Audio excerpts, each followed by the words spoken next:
تو سوال I think واضح ہو گیا، وہ گمان غالب کے اوپر انسان کا ایمان لانا، ایمان، دین، مذہب، اس معاملے میں جو کچھ بھی ہم مانتے یا کرتے ہیں وہ گمان غالب ہی ہوتا ہے.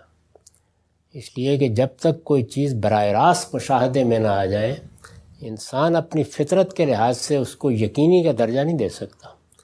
تو یہ عقلی استنباط ہوتا ہے. پیغمبر بھی جو کچھ استدلال کرتے ہیں وہ عقلی استنباط ہی کی بنیاد پر کرتے ہیں. اللہ تعالیٰ نے قرآن مجید میں جو ہدایت دی ہے اس میں بھی بار بار عقلی استدلال کیا ہے. تو عقلی استدلال میں آپ بڑی حد تک اس نتیجے پر پہنچ جاتے ہیں کہ یہ بات اسی طرح ہے.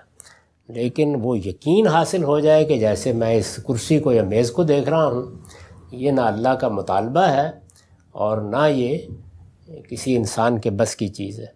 اتنی بات البتہ بالکل صحیح ہے کہ جب ایک مرتبہ عقلی اطمینان ہو جاتا ہے اور ایک گمان غالب سے آدمی زندگی شروع کرتا ہے تو اس کا رب اس کے ساتھ ایسے معاملات کرتا ہے کہ آہستہ آہستہ یقین کے قریب کی کیفیت یا اس کے بعض مناظر بھی اس کے سامنے آ جاتے ہیں، اور وہ بھی اتنے ہی آتے ہیں جتنے کہ اس دنیا کے اندر آنے ضروری ہیں.